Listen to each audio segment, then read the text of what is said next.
첫 번째 그 시간으로는 궁궐과 궁궐 사람들이라는 큰 주제, 그 고려말 전국과 조선 건국에 대해서 좀 그 강의를 하겠습니다. 먼저 이 도송안에는 5개의 궁궐과 종묘가 있는데 그 전에 조선이 건국되고 그리고 또 이 건국이 됐다라는 것은 또 그 전에 고려 말에 국제 정세가 어떠했는지를 우리가 좀 알고 있어야 태조 이성계가 조선을 건국했다는 것을 좀 더 쉽게 이해할 수가 있습니다. 그래서 우리가 아주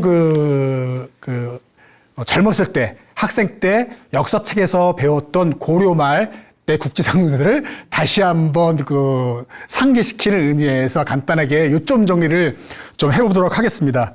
그 첫 번째로는 고려 말에는 상당히 백성들이 살기에 힘들었던 그 시기였습니다.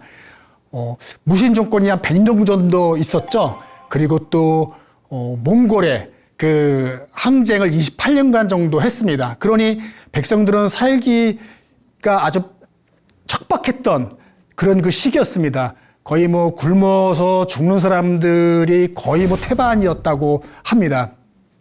그 중에서 특히 이제 그 대외적과 대내적으로 좀 말씀을 드리면은 대외적으로는 홍건적과 외구의 침입이 아주 심했습니다. 그래서 홍건적 같은 경우는 그 당시 중국에서는 원나라가 지배하고 있을 때인데 그 원나라에 저항하는 난을 일으켰던 그 세력이 홍건적이었습니다. 그 홍건적들이 이제는 그 수수에 좀 밀리자 고려로 넘어오게 됐습니다. 근데 고려로 피씨를 왔는데 홍건적이 그 원나라에 저항하는 게 아니라 오히려 고려의 그 백성들을 약탈하고 사륙하기에 이르렀습니다. 그래서 홍건적이 그 아래 남쪽의 원주까지 밀려올 정도였어요. 그러니 그 당시 공민왕은 개경에서 안동까지 피난을 갈 정도였습니다. 그 고려사에 따르면은 그 홍건적이 우리 백성들을 구워 삶아 먹었다. 그렇게까지 묘사가 돼 있어요. 그것이 사실인지 아닌지는 확실치 않지만 어쨌든 그만큼 무자비하고 잔인한 짓들을 홍건적들이 우리 고려 그 백성들한테 저질렀다는 것을 말해주고 있습니다. 또 왜구들이 이 남에서부터 그 서해안, 그래서 의주까지 올라와서 또 약탈을 또 자행했습니다. 내륙까지 옥천, 남원까지도 이렇게 들어와서 또 이 사륙과 약탈을 저질렀고요. 그러니 당시 고려 백성들은 사실은 태어나면서부터 죽을 때까지 지옥에 사는 같은 그런 이 대내적 대외적으로 힘들었던 시기였습니다. 그러니까 그런 시기가 바로 이 고려 말 그 정세였습니다. 그러니 상당히 좀 국가가 있는 것도 아니고 백성들은 오히려 이거 왕조가 있는지 없는지도 모를 정도로 피난과 이런 거에서 급급했던 시기가 이 고려 말이었습니다. 그러니 그 어려웠던 시기였던 거였죠. 그런 와중에 또 왕실은 또 어땠느냐? 왕실 같은 경우에는 그 당시가 이제 24대 원종, 그래서 공민왕까지 그럴 때가 상당히 그 원의 친원 세력들이, 친원파가 왕실을 장악하고 있었습니다.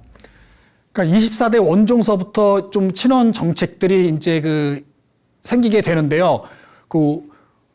원종은 스스로가 자진해서 자기의 딸을 그 당시 원나라 세조에게 시집 보냅니다.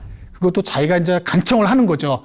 그 이유는 뭐냐면은 왕권이 너무나 약화되기 때문에 이 결혼을 통해서 자기의 왕권을 강화하고 유지시키기 위해서 하나의 그런 정책이었다고 생각하시면 됩니다. 그리고 또 원종이 스스로 호복, 그러니까 그 당시에 원나라들이 입었던 의복을 입게 되고요. 또 변발도 하게 되고요. 그렇게 해서 거의 친원 정책에 완전하게 자기가 받아들이게 되는 겁니다. 그렇게 되고 그 뒤부터 자기의 아들을 걸기군 세조의 딸과 결혼을 시키게 됩니다. 그때부터 충렬왕이 25대인데 그 25대부터 충자를 붙이게 되는 거죠. 여러분들 아시죠? 고려 말에 충자 붙는 왕들. 그래서 25대 충렬왕서부터 30대 충정왕까지 충자가 붙으면서 원나라에 충성을 하겠다라는 그런 그 의미로 붙이게 되는 것이죠. 그 이후에 그 나타난 그 왕이 바로 공민왕입니다. 이 공민왕도 마찬가지로 자기는 그 누구와 결혼했냐면은 그 여러분 징기스칸 아시죠? 징기스칸의 7대손, 그 7대손이 노국 그 우리가 알고 있는 공주입니다. 그 노국 대장공주라고 하는데요. 그 노국 대장공주와 결혼을 합니다. 그 공민왕도요. 하지만 이 공민왕은 10살 때 그 원나라에 그 인질로 볼모로 잡혀가서 한 10년을 살게 돼요. 그래서 10년을 살게 되기 때문에 원나라에서 너무나 잘 알고 있습니다. 그래서 이제 귀국해서 왕이 되는 겁니다. 근데 노국공주는 그래도 공민왕과 이렇게 뭐 어떤 그 정략 결혼을 비록했지만 사이가 나쁘거나 반고려를 그 정책을 피거나 그러지 않고요. 상당히 친고려의 어떤 입장이었습니다. 네, 당시 공민왕이 그 왕으로 있었을 때 그 당시의 왕실은 뭐 그 전부터 마찬가지였지만은 친원파가 장악을 하고 있었습니다. 모든 그거의 관직과 특히 인사권을 모두 갖고 있었기 때문에 그들의 그 충성하는 또 그 관직의 그 자리를 친원파로 또 다 자리를 메꾸고 있었습니다. 그렇기 때문에 왕은 거의 뭐 허수아비 그 같은 존재였죠. 하지만 공민왕은 이제 그러한 것들을 개혁하고자 이제 노력을 했던 군주이시기도 합니다.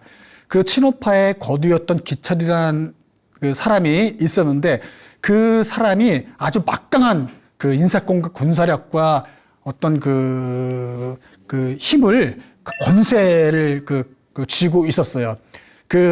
왜 그러냐면 그 기철이라는 그 여동생이 공료로 그 원나라에 끌려가게 됩니다.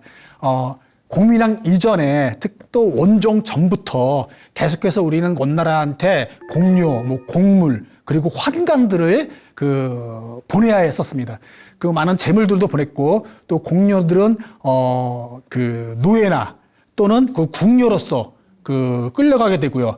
또 고려 시대 때 환관들은 상당히 현명하고 총명하다라고 소문이 자자했습니다.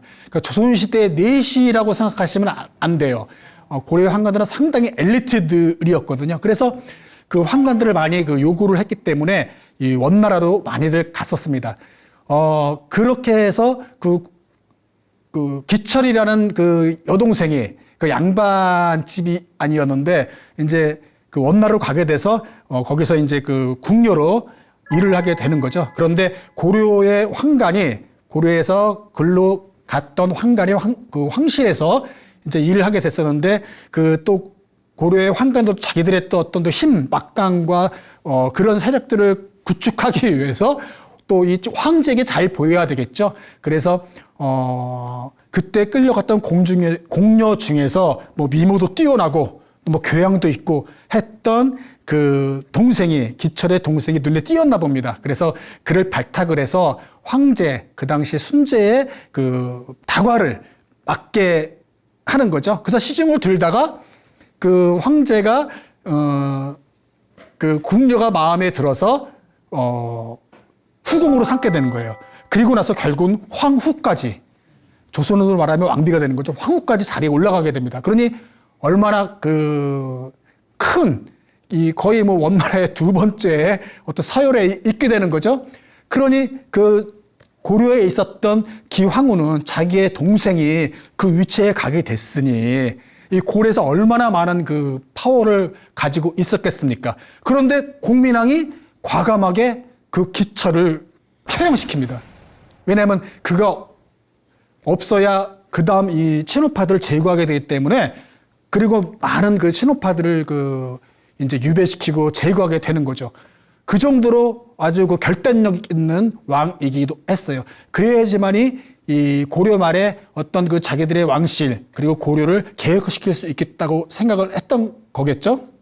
그래서 결국은 공민왕이 상당히 많은 그런 이제 문벌 세력들한테 이제 다시 또 이제 저항을 받게 되는 거죠.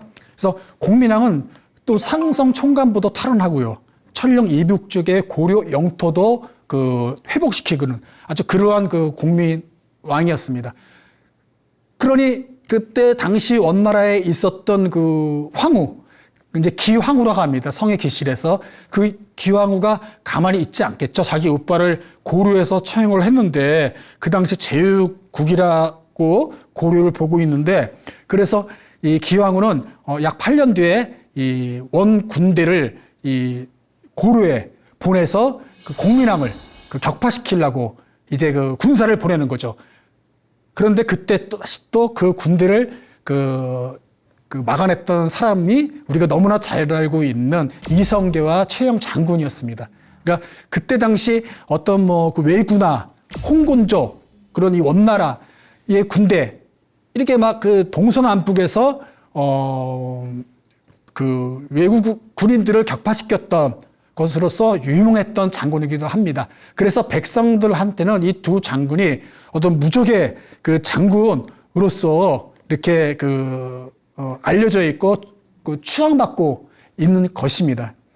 자, 이제 그 다음에 이제 보시면은 이 고민왕이 이 자기가 이제 이 많은 그 반원 세력들에 의해서 이렇게 이제 개혁의 정책을 추진하는 데에서 막힘이 생기고 제대로 또 이렇게 발휘도 못하게 됩니다.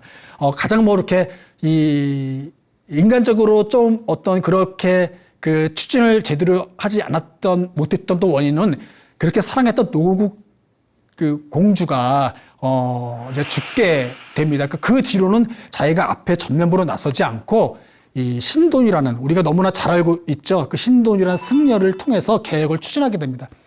근데 이게 그 당시에 친원파가 제거를 됐어도 귀족 세력들이 엄청나게 많이들 그 자리를 하고 있겠죠. 그러니까 다시 또 친원파들이 이제는 이제 들어오게 되는 겁니다. 이제 그럴 때 이제 신도는 상당히 그 당시에 귀족 세력도 아니었고 또 불교계에서도 주류 세력이 아니었어요. 상당히 미천하게 봤었고 또 이 신도이란 출신도 상당히 어떤 그 여종에서 그 당시 막 그랬지 않습니까? 그 출신에 의해서 어떤 신분도 정해지는 시기였으니까. 그리고 고려말 같은 경우는 스님들도 이 왕실에서 계시는 분들도 있고 커다란 그 종단을 운영하는 분들도 있고 이런 이 상당히 높은 직에 계신 분도 많았습니다. 그럴 때 다시 또 그 신돈이 이제 어떻게 해서 발탁이 돼가지고 공민왕이 신돈에게 자기가 못다 이루었던 꿈을 이루고자 모든 개혁의 권한을 이제 물려주게 되는 거죠. 그래서 신돈은 딱 등용이 돼가지고 권력을 이제 장악하게 되니까 제일 처음에 했던 일이 토지 개혁입니다. 그러니까 그 당시에 권문세족들이 어느 정도의 땅을 갖고 있었냐면은 이 고려서에 나오는 말로 표현을 하자면은 이 농사 짓는 이런 농부들이 자기 땅을 송곳 꽂을 땅만큼도 없다라고 표현을 해놨어요. 이 기록에. 그러니 얼마나 좀 우리가 어느 정도인지를 알 수 있겠죠. 이게 한 경작지에 토지 주인이 7, 8명이나 됐다고 해요. 한 명이 경작하는 토지에 7, 8명의 주인이, 그게 권문세족입니다. 근데 그 7, 8명이 또 자기들이 농사를 지어가지고 조세로서 이거를 또 내야 돼요. 그것뿐이겠습니까? 거기다 접대비, 경비, 운송비 그런 것들까지 모조리 다 요구를 하기 때문에 농민들은 상당히 먹고 살기는 것도 어려운 그런 또 시기였어요. 그런데 신돈이 토지 개혁을 실시하면서 그들이 갖고 있던 땅들을 모두 뺏어가지고 농민들에게 나눠줬어요. 그러니 신돈은 성인으로서 다시 숭앙을 받게 되는 것이죠.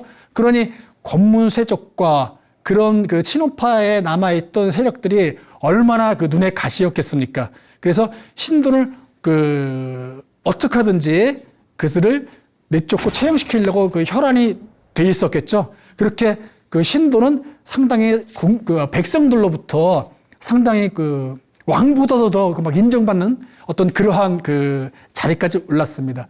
그렇지만 신돈도 결국은 공민왕에 의해서 이제 처형을 당하게 됩니다. 그것도 상당히 그 고문세족의 그 어떤 그 저항과 세력들이 너무나 강했기 때문에 뭐 그랬겠죠. 하지만 신돈이 그 받는 어떤 그 죄목들은 영모죄하고 추문이에요. 그 영모죄는 신돈이 그 나라를 고려를 자기가 차지하려고 한다, 이런 그 투소가 이제 그 들어옵니다. 그러니까 그거를 빌미로 삼아가지고 이제 신돈을 이제 처형하게 되는 거고, 또 상당히 뭐 신돈이 뭐 이 절에 온 그런 그 아녀자들을 뭐 거탈도 하고 막 그러한 이 소문들이 아주 그냥 엄청나게 퍼졌습니다. 그래서 그런 두 가지 제목으로 해가지고 신돈이 처형을 당하게 되는 것이죠. 그리고 나서 또 그리고 봐서 공민왕도 뭐 3년 뒤에 또 이제 죽게 되는 거죠. 시해되는 거죠. 그거는 이 자제위라는 그 어떤 그 친위부대, 공민왕의 친위부대를 만들었었는데 그 자제위에 의해서 다시 또 처형을 당하게 됩니다. 근데 우리가 그것이 영화로서 또는 이제 많은 이야기로서 나오게 되는 거예요. 공민왕이 남색을 좋아해서 그 자제들과 함께 막 난장을 하면서 변태적인 삶을 살았다, 뭐 이런 것들 영화나 드라마나 또 이 책에도 많이 나오고 있습니다. 하물며 고려사에도 그런 얘기가 나오고 있을 정도예요.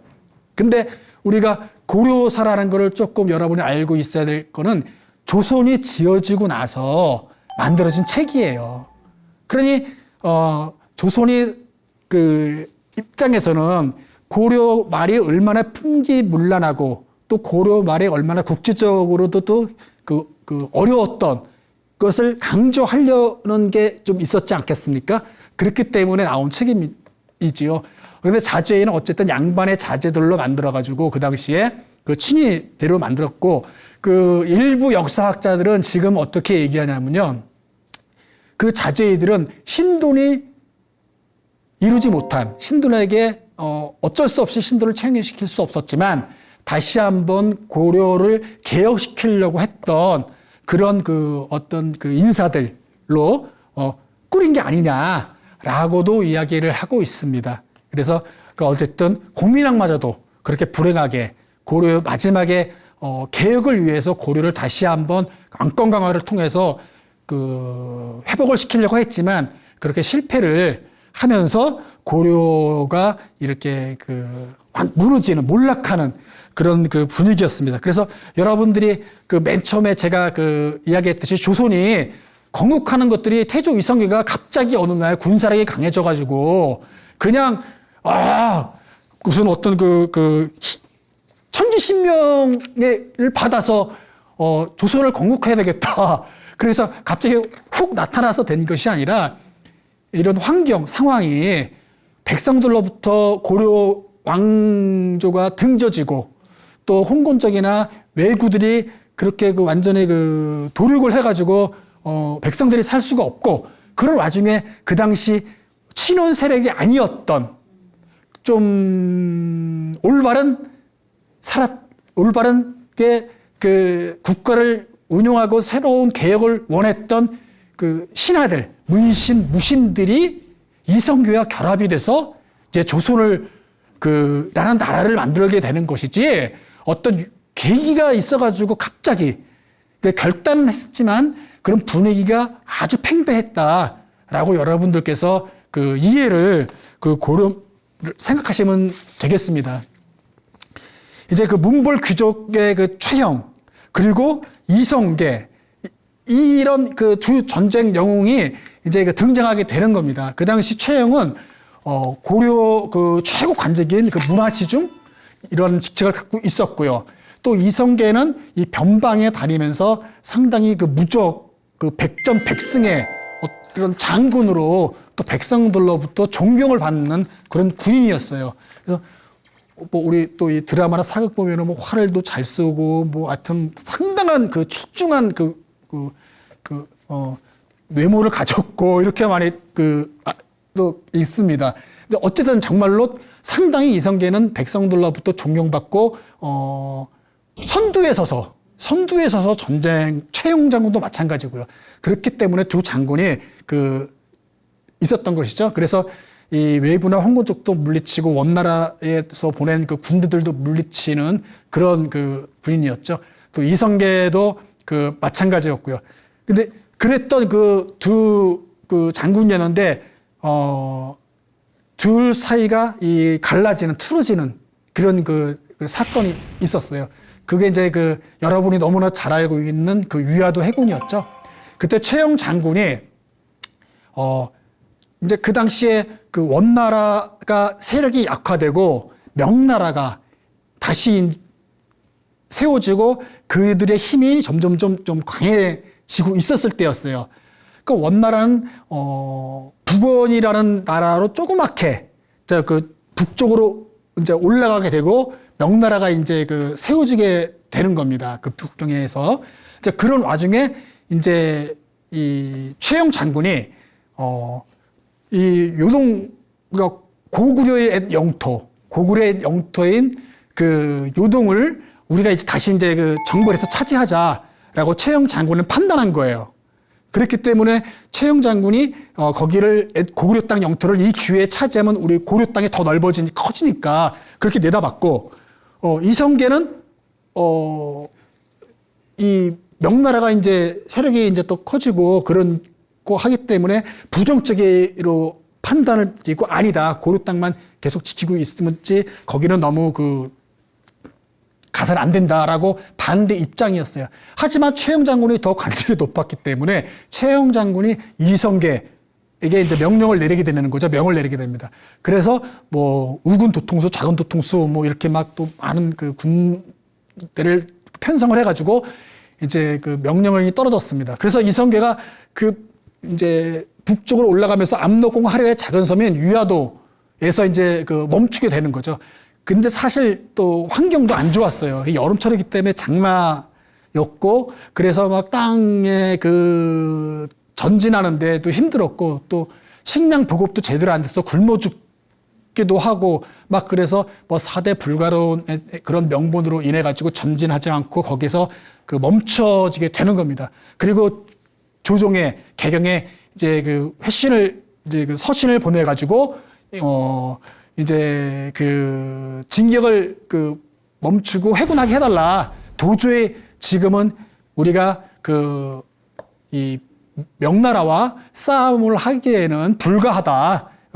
판단을 쓴 겁니다. 그래서 계속해서 요청을 하지만은 최영은 거부하고 회군을 거부하고 계속 가서 이제 싸우라라고 이제 하게 되는 겁니다.